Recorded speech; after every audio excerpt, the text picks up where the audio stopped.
मेरी दोस्त, विधि के विधान को बदला नहीं जा सकता है। सुनिए, इस धार्मिक कहानी में अर्जुन के पुत्र अभिमन्यु थे और उनके पुत्र राजा परीक्षित थे। राजा परीक्षित के बाद उनके पुत्र जन्मेजय राजा बने। उन्हें अपने आप पर बहुत अहंकार था। एक दिन जन्मेजय वेद व्यास जी के पास बैठे थे।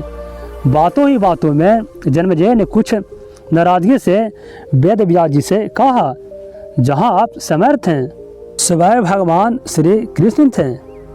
भीष्म पितामह, गुरु द्रोणाचार्य, कुल गुरु कृपाचार्य जी, धर्मराज युधिष्ठिर जैसे महान विभूति उपस्थित हैं।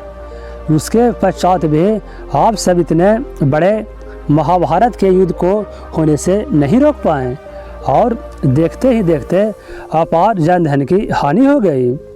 यदि मैं उस समय वहाँ रहा होता तो अपने पुरुषार्थ से इस विनाश को होने से बचा लेता।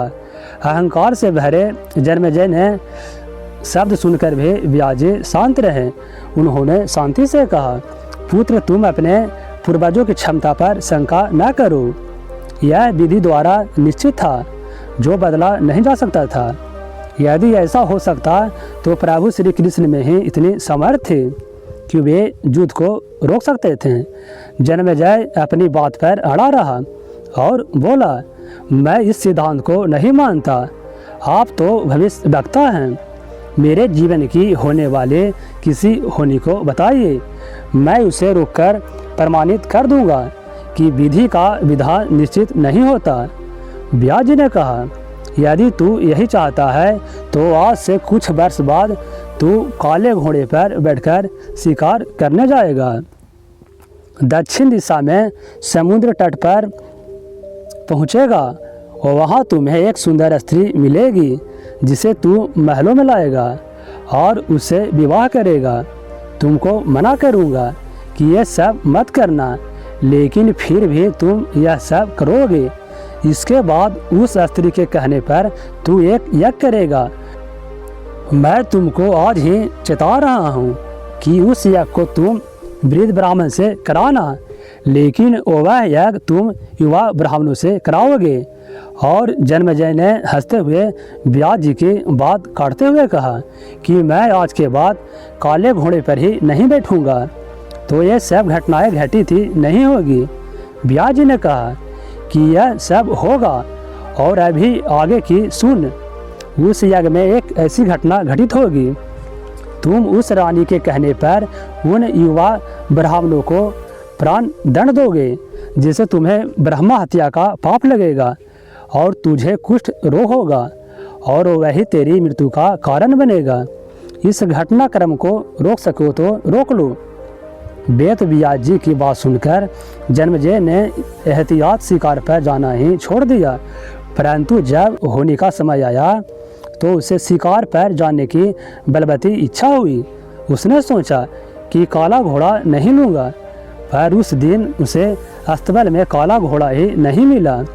तब उसने सोचा कि मैं दक्षिण दिशा में नहीं जाऊँगा, परंतु घोड़ा अनियंत्रित होकर दक्षिण दिशा की ओर मुड़ गया और समुद्र तट पर पहुंच गया। और वहां पर उसने एक सुंदर स्त्री को देखा और उस स्त्री पर मोहित हो गया।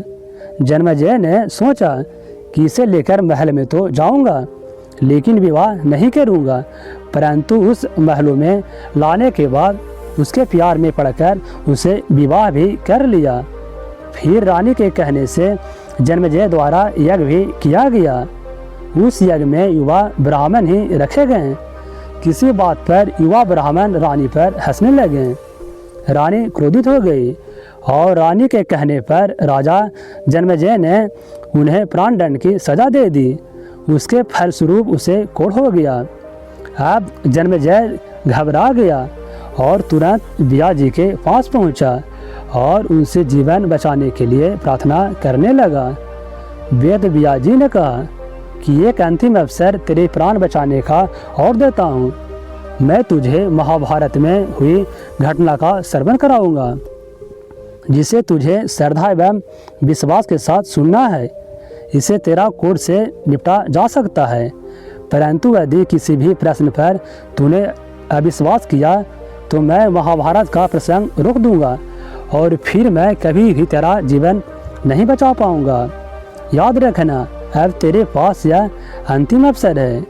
अब तक जन्मेजय को व्यास जी की बातों पर पूरा विश्वास हो चुका था, इसलिए वह पूरी श्रद्धा और विश्वास से कथा सुनने लगा। व्यास जी ने कथा आरंभ की और जय भीम के बल के प्रसंग सुनाए, जिसमें भीम ने हाथियों को सूढ़ों से पकड़कर उन्हें अंतरिक्ष में उछाला और वे हाथी आज भी अंतरिक्ष में घूम रहे हैं। तब जन्मेजय अपने आप को रोक नहीं पाया और बोल उठा कि यह कैसे संभव हो सकता है, मैं नहीं मानता। व्यास जी ने महाभारत का प्रसंग रोक दिया और कहा कि पुत्र, मैंने तुमको कितना समझाया कि अविश्वास मत करना, परंतु तुम अपने स्वभाव को नियंत्रित नहीं कर पाए, क्योंकि यह होने द्वारा निश्चित था। फिर व्यास जी ने अपनी मंत्र शक्ति से आवाहन किया और वे हाथी पृथ्वी की आकर्षण शक्ति में आकर नीचे गिरने लगे। तब व्यास जी ने कहा, यह मेरी बात का प्रमाण है। जितनी मात्रा में जन्मेजय ने श्रद्धा विश्वास के साथ श्रवण की, उतनी मात्रा में वह उस कुष्ठ रोग से मुक्त हुआ, परंतु एक बिंदु सा रह गया और वही उसकी मृत्यु का कारण बना। तो दोस्तों, पहले बनती है तकदीरें, फिर बनते हैं शरीर। कर्म हमारे हाथ में है, लेकिन उसका फल हमारे हाथों में नहीं है।